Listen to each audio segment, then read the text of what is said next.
Hello folks, I'm Alex, this is Alex Unabridged, and yes, it's time for the mid-year freakout tag.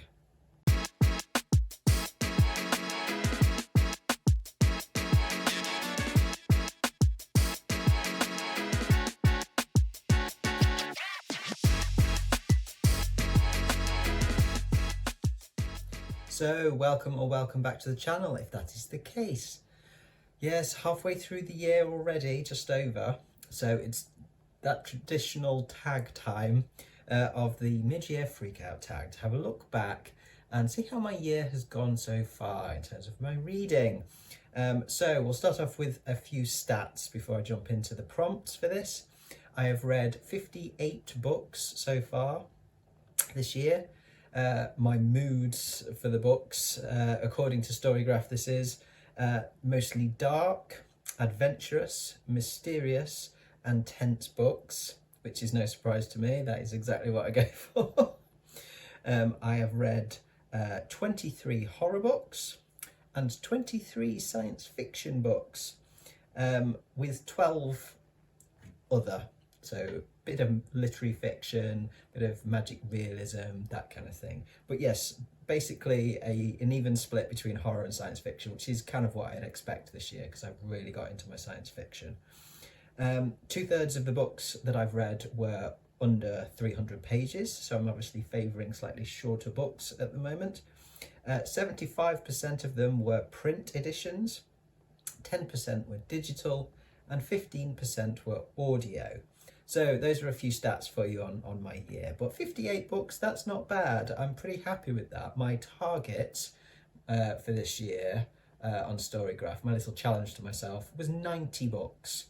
I read over 100 last year, and so I thought I'd drop it a little bit, drop the target to 90 books, just to keep me on the straight and narrow. So yeah, 58 books at this point in the year, I'm well ahead.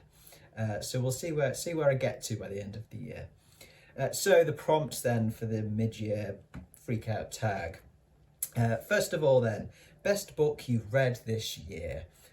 This remains the same as in my quarter year crisis tag, and that's Lanny by Max Porter. This was just a real surprise to me in terms of like how much I absolutely loved it. It was a real kind of different read for me. The format of it was very different, but it's such a wonderful, heartwarming, poignant, surreal, just strange story, and such beautiful writing from Porter. Very grounded, but also very poetic. Absolutely love that book. I've now got another couple of Max Porters to read on the shelf downstairs, which I hope to get to in the second half of the year. But yeah, Lanny just stand out, just one of those magical reading experiences. Okay, prompt number 2 then is best sequel you've read so far this year. That would be this one, A Prayer for the Crown Shy by Becky Chambers. I've only read a couple of sequels to things this year. I've not been great on kind of continuing on with series and stuff. So I think 3 sequels I've read this year, but this one still is my favourite, definitely. I loved the first one, and this one didn't disappoint as a sequel. It was just great to be back with the characters, the monk and robots, sibling Dex and Mosscap in this, and just explore more of the world, more of the society, more of the philosophy, and just more of the wonderfully down-to-earth, warm characters that Chambers writes. Yeah, absolutely love this series, and this one was a cracker again. Okay, prompt number 3 then is a new release you haven't read yet but want to. This is a very new release, one that I only became aware of in the last few weeks, and that is Managing and Other Lies by Willow Heath. Willow Heath is of course Willow from Willow Talks Books, and she has written written and published a series of short stories. They're queer, sort of gothic horror short stories, and they sound fantastic. And also I'm just really interested to read something by Willow herself. I love her channel, and I love how she talks about books and sort of books she talks about. She's given me so many great recommendations over the last couple of years. And yeah, I'm just really interested to see what she's got for us on the writing front. So yeah, definitely going to pick that one up soon. That's just out. Okay, prompt number 4 then, most anticipated release for the second half of the year. Do you know what? I don't tend to follow what's coming out later in the year unless it's an author that I am like really deeply invested in. But one that I did pick up recently, in terms of like that I became aware of recently, just having a little search around and seeing something pop up, is The Queen by Nick Cutter. I've only ever read one Nick Cutter book, which is The Troop, and I really enjoyed that. That was a great, gross, fun time. And I really enjoyed Nick Cutter's writing style. So this one, I thought, oh yes, try some more Nick Cutter. The blurb for this, in case you are not aware of it, is on a Sunday morning in June, Margaret Carpenter wakes up to find a new iPhone on her doorstep. She switches it on to find a text from her best friend, Charity Atwater. The problem is, Charity's been missing for over a month. Most people in town, even the police, think she's dead. Margaret and Charity have been lifelong friends. They share everything, know the most intimate details about one another, but Charity carries a secret that even she is unaware of. A secret engraved into her DNA helix. For Charity is also known as Subject 6, the crown jewel of Project Athena, a clandestine and unorthodox gene manipulation experiment, the brainchild of tech titan Rudyard Crate. And when Charity's gene sequencing actualizes during a traumatic event at a high school party, it sets in motion a chain of events that will end in tragedy, bloodshed, and death. And now Charity wants Margaret to know her story, the real story. In a narrative that takes place over one feverish day, Margaret follows a series of increasingly dreadful breadcrumbs as she forges deeper into the mystery of her best friend, a person she never truly knew at all. So I really like the sound of that. It's got kind of some Carrie vibes, maybe. It's got a little bit kind of the Gene stuff. I recently read Queen of Teeth, which I really enjoyed, by Hailey Piper. That's got that kind of sort of genetic stuff, intrigue in it, experimentation, things like that. So yeah, I really like the sound of that. So that, I think, is probably the one that I'm most interested in reading for the second half of the year. I think that comes out at the end of August, so I've not got long to wait. Okay, prompt number 5 then is the biggest disappointment of the year so far. I've not had too many bad books, fortunately, this year. Certainly not bad books that I'd kind of really hoped that would be good books. I think the biggest one for me was How to Sell a Haunted House by Grady Hendrix. Because I focused on Grady Hendrix for a month in April as an author that I wanted to try more of, mainly because I'd read Horror Store and didn't like that. That was a couple of years ago, so I thought I wanted to give him another chance. And I read My Best Friend's Exorcism first, which I really liked. It was a really good, fun book, and that was a real good surprise for me. And I went into How to Sell a Haunted House thinking that, oh yeah, if out of any of the ones that I'd kind of looked at by Grady Hendrix, this one I think I'll like. And I'd seen great reviews of it as well, for people that generally, I tend to kind of like what they like. And yeah, I really didn't like it at all. It was a real disappointment to me, this one. It should be something that I like. It has all of the elements in it that a haunted house, creepy puppets, things like that, in it. But I just didn't get on with it at all. I nearly DNF'd it, to be honest.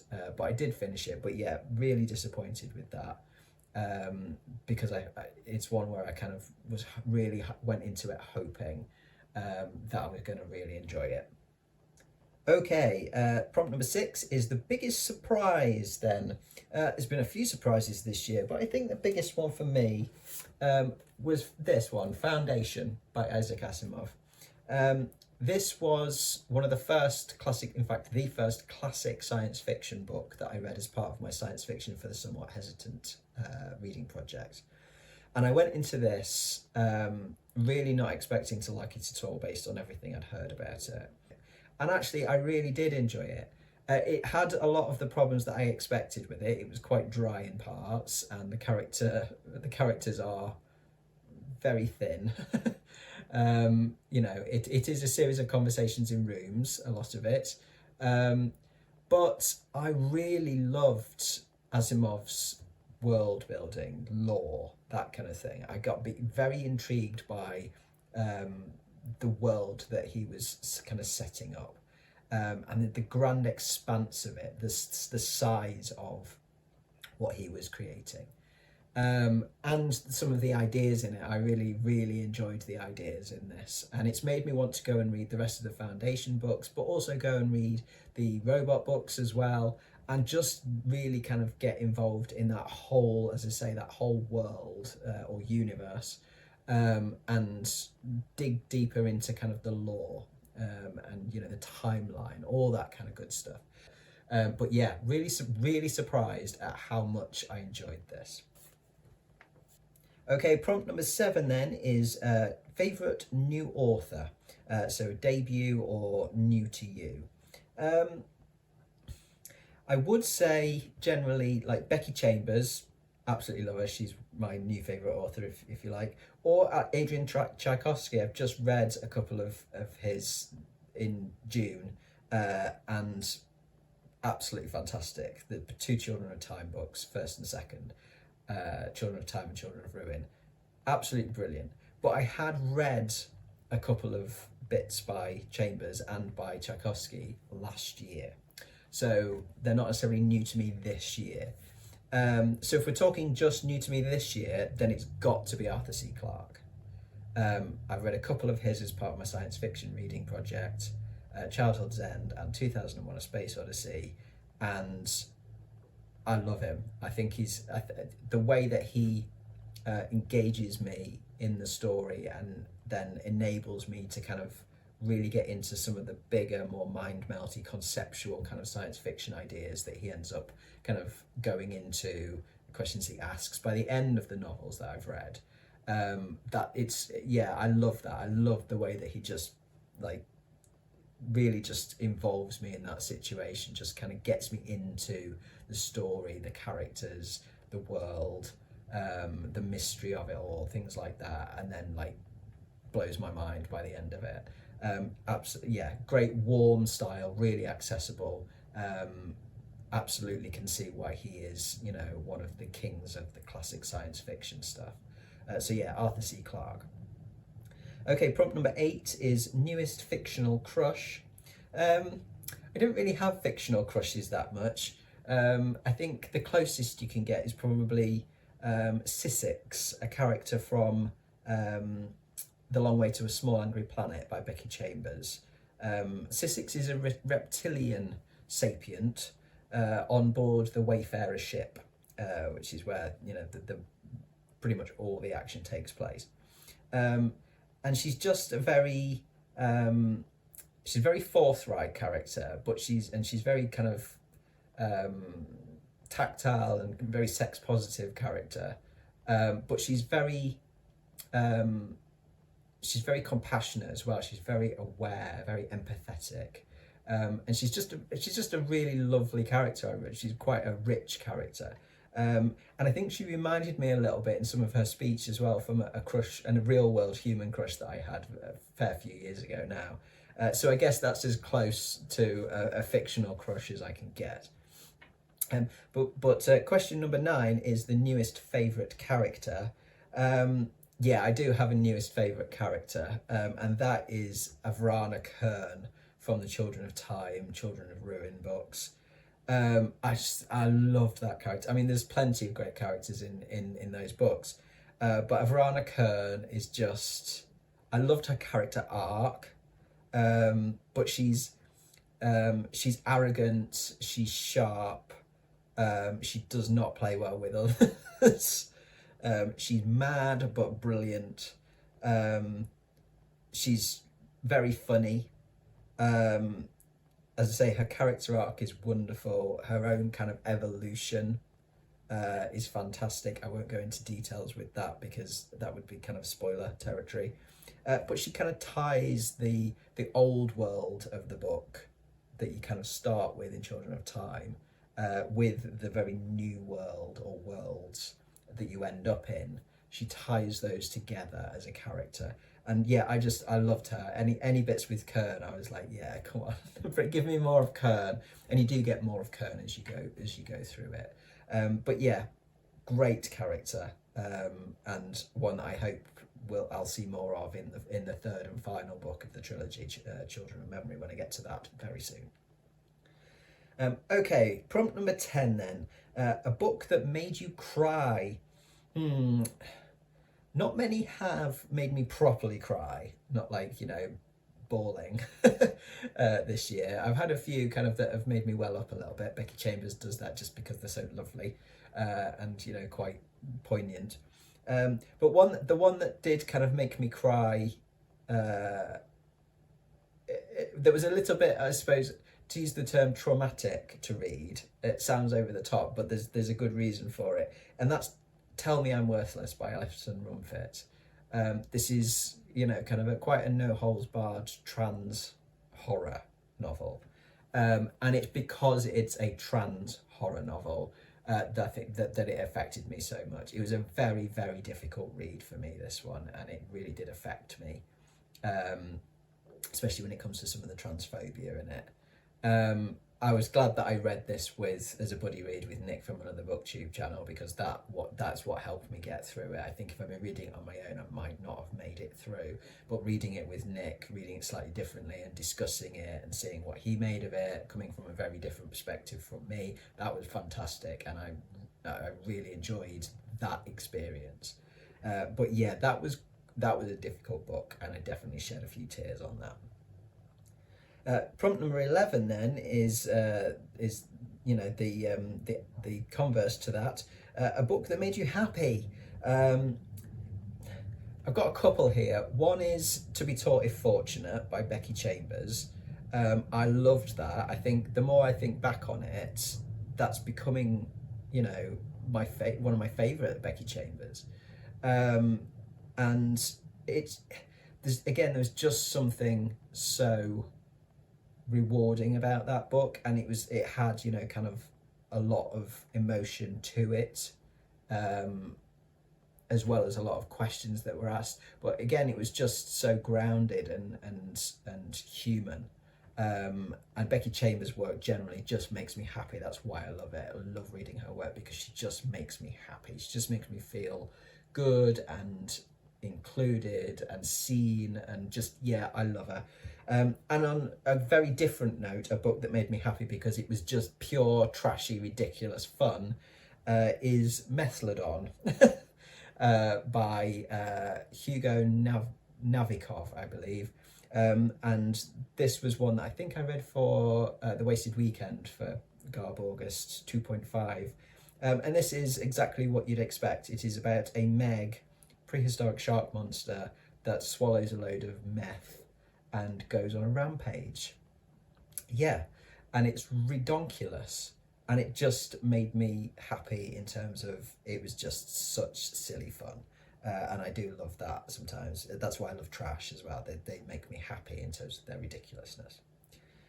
Okay, prompt number 12 then is favourite book to movie adaptation so far this year. I haven't read the book of this, although the film did make me want to read the book, but it's my favourite by far is American Fiction, which is based on the novel by Percival Everett. This is about a frustrated novelist, an academic called Thelonious Monk, known as Monk Ellison, who writes a very over-the-top satire of stereotypical black fiction under a pseudonym of Staggar Lee, only to have it mistaken for serious literature and published to critical acclaim and massive sales, which causes him a load of problems that he didn't want.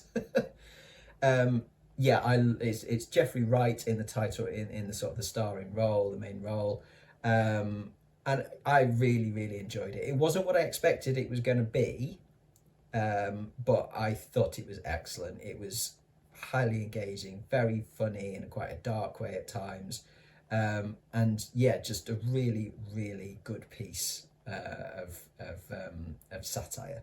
So yeah, that's by far and away my favourite, despite the fact I haven't read the book yet. But as I say, based on the fact that I enjoyed the film so much, I will try and get to the book at some point.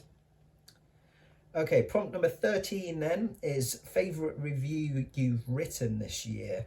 I don't have a favourite review that I've written or filmed or anything like that. I don't really kind of think of them in terms of favourites or not. I guess I enjoyed making the Lanny review that I did the most, I think, because it just gave me chance to kind of gush about that book and kind of go into it in more detail than just kind of in a wrap up. So that's probably my favourite one that I made. But yeah, I don't know. I don't really have a favourite review or video, really, I would say.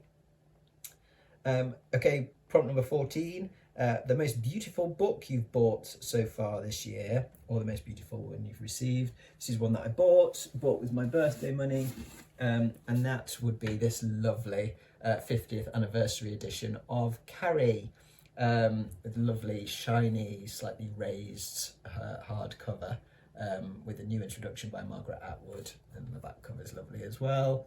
And it's just really nice paper inside, really good thick paper, and nice big text, and yeah, really lovely. And I'm looking forward to the other classic, like the 50th anniversary editions of King's stuff that will be coming out over the next few years. There's going to be a Shining one, obviously, and a Salem's Lot, and I will want both of those for sure, because those two of my favourite Kings.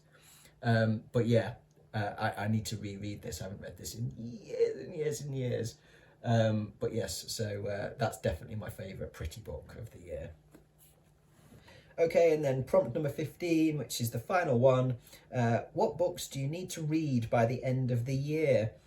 I don't really do that in terms of need to read. I'm trying to do more mood reading, in fact. You know, I've got stuff on my reading, project plans, so there's several that I need to read. But everything else will be like mood reads. There's one actually that at the moment I do need to read soon. So before the end of the year, and that's because it's an advanced reader copy. So I need to read it and review it. And that is The Incubations by Ramsey Campbell, which is due out in November. But as I say, I have the advanced reader copy to read already. I've only ever read some short stories by Ramsey Campbell, and the majority of them I did like. I've read a few in separate anthologies, and a collection of his just his short stories. And I do have a couple of Ramsey Campbells on the shelf waiting to be read. In fact, I can see one on here somewhere. Yes, there, The Doll Who Ate His Mother, so I do need to get to that one as well. But what I've read of the short stories I do like, so I'm quite excited to get to this one. The blurb for this then is, Leo Parker's stay in Alphafen seems idyllic, but after he leaves, the nightmares begin. An airport turns into a labyrinth. His own words become treacherous, if not lethal. And what are those creatures in the photographs he took? Even the therapy Leo undertakes becomes a source of menace. Perhaps Leo has roused an ancient alpine legend. Even once he understands what he brought back, his attempts to overcome its influence may lead into greater nightmares still. So yes, I liked the sound of that when I was searching through NetGalley, and it's Ramsey Campbell, so it should be good. So yes, I'm going to give that one a go. So I'm probably going to get to that in August, I think. So there we go, folks. That is the end of the mid-year freakout tag. I'm having an excellent reading year so far. I'm enjoying pretty much everything I read. So I've been very lucky. So yes, so as I say, good half of the year. I hope your years are going excellent as well. So that'll do from me today then. Thank you very much for watching, folks. As always, do drop your thoughts in the comments below. It's always lovely to hear from you. Do let me know if you've read any of the stuff I've talked about today, or you're going to get to it soon. I will be back on Friday with my plans for August in terms of my reading plans, etc. And I will also probably be dropping some Garb August content potentially tomorrow with some suggestions, things like that for Garb August reads, because we're not far away from it now at all. Less than just over a week away till Garb August, and I can't wait. I'm dead excited. So I do hope you'll join me for those videos that are coming very soon. But from me, for now, that's ta-ra.